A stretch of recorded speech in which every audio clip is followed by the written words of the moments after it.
Mengikut Yesus keputusanku, mengikut Yesus keputusanku, mengikut Yesus keputusanku, ku tak ingkar,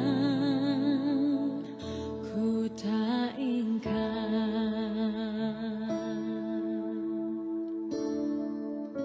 Ku tetap ikut walau sendiri, ku tetap ikut walau sendiri, ku tetap ikut walau sendiri, ku tak ingkar, ku tak ingkar. Salib di depan, duniaku tinggal.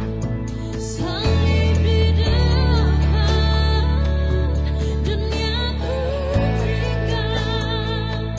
Salib di depan, duniaku tinggal. Ku tak ingkar, ku tak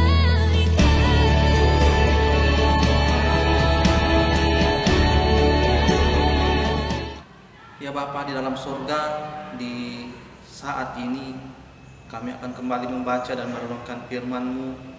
Kuasai kami Tuhan dengan urapan roh-Mu yang kudus, sehingga firman-Mu yang akan kami dengarkan ini boleh kami mengerti seturut kehendak-Mu. Berfirmanlah Tuhan, kami anak-anak-Mu siap mendengarkan. Amin. Firman Tuhan yang akan kita baca dan renungkan bersama-sama pada hari ini terambil dari Kisah Para Rasul 7 ayatnya yang ke-54 hingga ayat yang ke-60. Kisah Para Rasul 7 ayat 54 hingga ayatnya yang ke-60. Firman Tuhan berbunyi demikian. Stefanus dibunuh, Saulus hadir.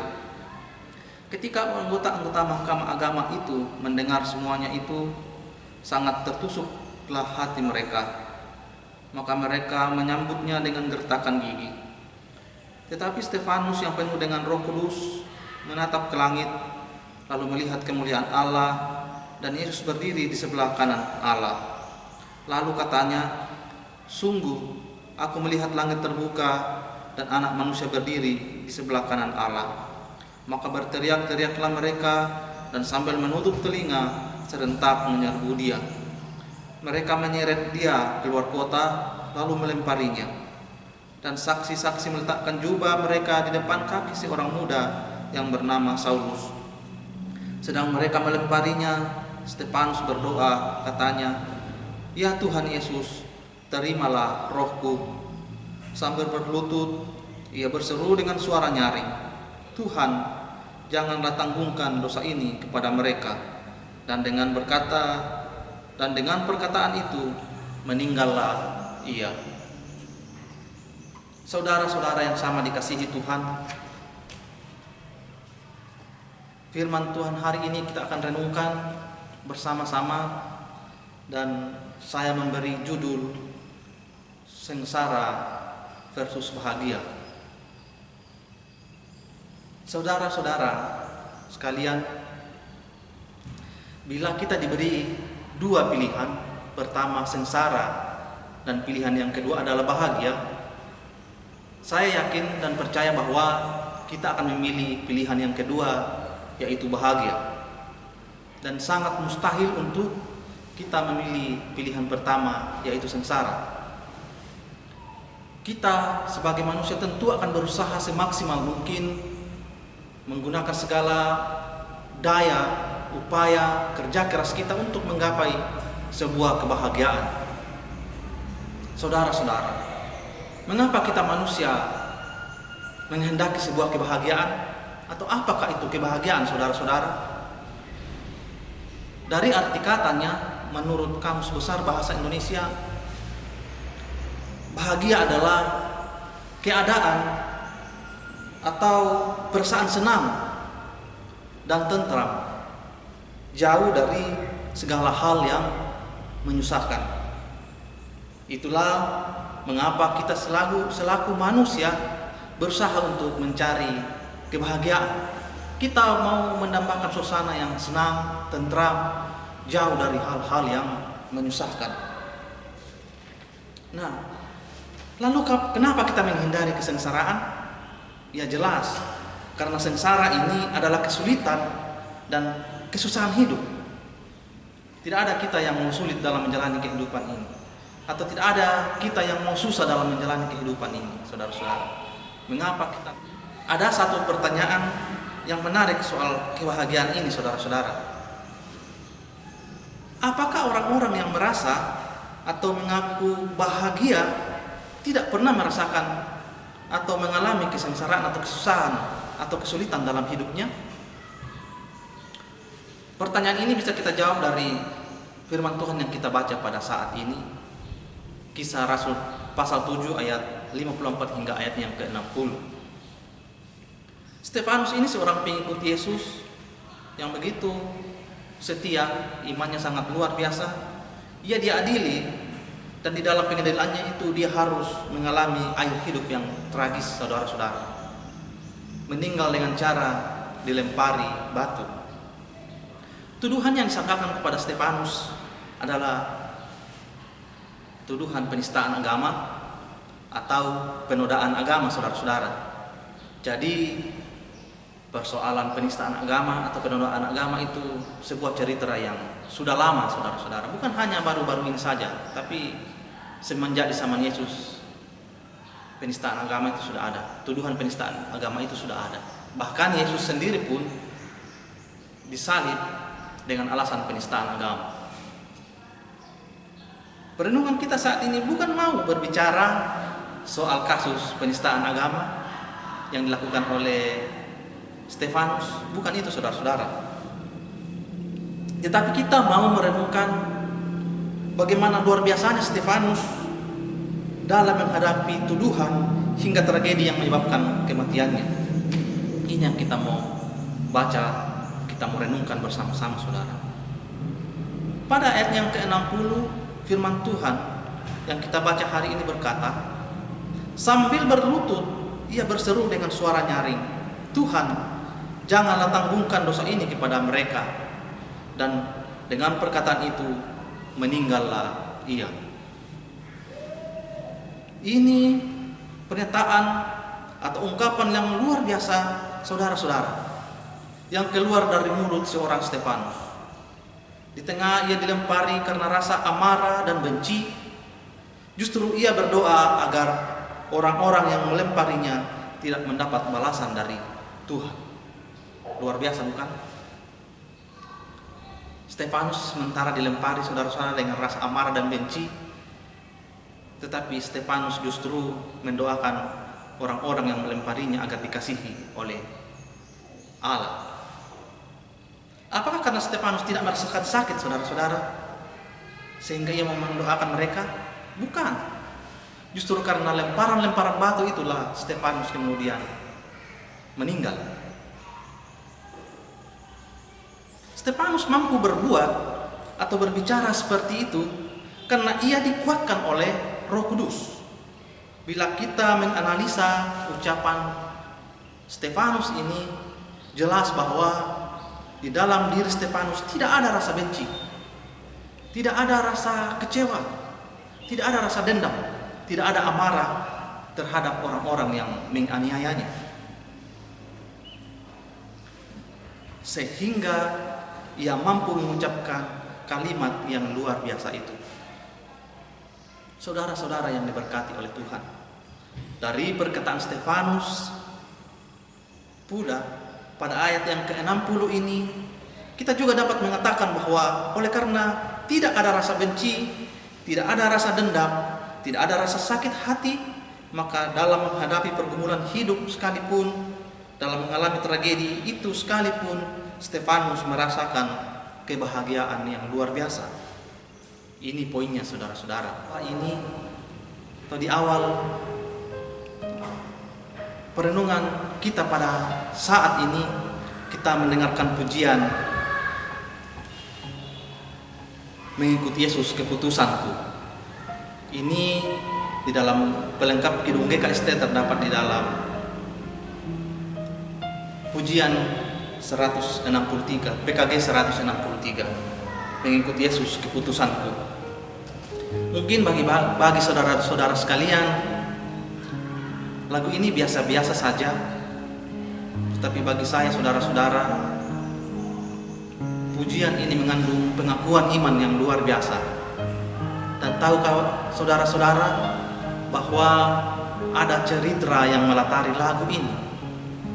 Sebuah cerita yang sedih, boleh dikatakan tragis, dan ada juga bagian bahagianya di dalam, saudara-saudara. Kisah ini bermula di tahun 1800-an di sebuah desa di India, tepatnya di India bagian timur, bernama Assam. Pada tahun-tahun itu terjadi kebangunan rohani yang luar biasa di negara-negara Eropa, bahwa banyak misionaris yang pergi ke berbagai belahan dunia untuk memberitakan Injil. Pun begitu dengan misionaris dari Inggris yang boleh tiba di India hingga masuk di sebuah desa bernama Assam. Tentu bukan perkara mudah bagi para misionaris untuk memberitakan Injil di sana. Tentu banyak penolakan dari suku-suku yang ada di sana. Tapi pekerjaan Injil ini luar biasa, saudara-saudara, sehingga ada satu keluarga yang mau menerima Yesus Kristus sebagai Tuhan dan Juru Selamatnya. Keluarga ini terdiri dari suami, istri, dan 2 orang anaknya. Tetapi penerimaan mereka terhadap Injil ini mendapat tentangan dari masyarakat sekitar. Lalu mereka berbondong-bondong membawa keluarga ini ke hadapan kepala suku, dan kemudian diadakanlah pertemuan di sana. Kepala suku meminta agar keluarga ini meninggalkan iman kepercayaannya terhadap Yesus Kristus. Di tengah-tengah kebingungan itu, entah apa yang akan dikatakannya, pria ini teringat akan lagu yang ia buat ketika ia baru pertama menerima Yesus, yaitu mengikuti Yesus keputusanku, kuta ingkar. Mendengar itu, lalu kepala suku memerintahkan untuk membunuh kedua anak dari keluarga tersebut. Lalu kepala suku memberi kesempatan yang kedua agar keluarga ini mengingkari imannya terhadap Yesus Kristus, bahwa istrinya akan dibunuh bila ia tetap menolak meninggalkan keyakinannya atau imannya kepada Yesus Kristus. Tetapi sang kepala keluarga ini lalu mengatakan, tetap ku ikut walau sendiri, kuta ingkar. Mendengar jawaban itu, kepala suku lalu memerintahkan untuk membunuh istrinya. Satu kesempatan terakhir lagi yang diberikan kepada kepala keluarga ini, saudara-saudara. Ia diminta untuk meninggalkan imannya, untuk menyangkal Yesus Kristus. Tengah-tengah kebingungannya, ia tetap setia kepada Yesus. Lalu ia menjawab, salib di depan, dunia di belakang, kuta ingkar. Dan saat itu juga ia dibunuh oleh kepala sukunya. Saudara-saudara, kematian keluarga ini ternyata membawa dampak yang luar biasa dalam suku tersebut. Ada benih yang tumbuh di dalam hati sang kepala suku. Ia merasa heran bagaimana mungkin mereka bisa setia mempertahankan imannya. Apa dan mengapa hal itu bisa terjadi? Seiring perjalanan waktu, ia boleh bertemu dengan para hamba Tuhan dan mulai mengenal Yesus Kristus. Maka di tempat di mana ia dahulu mengeksekusi mati keluarga itu, ia memanggil kembali anggota-anggota sukunya. Lalu ia kemudian menyampaikan pernyataannya bahwa ia menerima Yesus Kristus sebagai Tuhan dan Juru Selamatnya. secara pribadi. Lalu anggota-anggota sukunya kemudian juga mengikuti Yesus, memberi diri untuk dibaptiskan. Tidak hanya sampai di situ saudara-saudara, dari desa itu kemudian tersebar Injil luar biasa ke desa-desa yang lain, ke suku-suku yang lain saudara-saudara. Lalu kemudian lagu itu, kata-kata yang diucapkan oleh keluarga yang dibunuh itu tuh, oleh kepala suku, saudara-saudara, kemudian dituliskan kembali oleh seorang misionaris India bernama Sadhu Sundar Singh, kemudian diaransemen oleh seorang komposer asal Amerika Serikat, William Reynolds. Lalu kemudian kita kenal di Indonesia dengan judul lagu Mengikut Yesus Keputusanku. Saudara-saudara yang sama dikasihi Tuhan, kisah Stefanus dan kisah keluarga di India ini adalah dua buah kisah pembuktian iman yang luar biasa. Mereka tidak takut menghadapi siksa dan kematian di dalam Kristus. Bahkan mereka bahagia dengan keputusan tersebut. Tetapi buah dari pengorbanan mereka, Injil keselamatan itu menghidupi banyak orang di dunia ini, termasuk kita di sini. Saudara-saudara,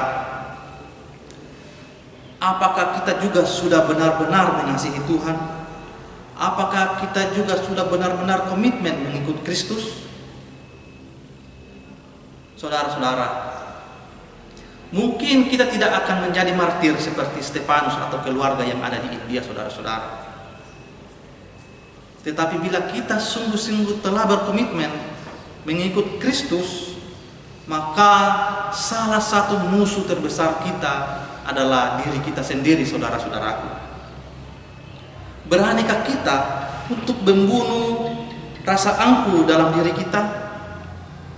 Beranikah kita membunuh rasa benci di dalam diri kita, saudara-saudara? Kesombongan, iri hati, hawa nafsu, kepentingan diri sendiri, dendam, ketamakan, dan tipu daya dunia yang lainnya. Mungkin dengan membunuh semua hal tersebut akan mengusik kebahagiaan kita, saudara-saudara. Tetapi dengan berbuat demikian, orang akan semakin tertarik untuk mengenal Yesus yang kita imani dan percayai itu. Mengikut Yesus keputusanku, ku tak ingkar, ku tak ingkar. Mengikut Yesus keputusanku, mengikut Yesus keputusanku, mengikut Yesus keputusanku.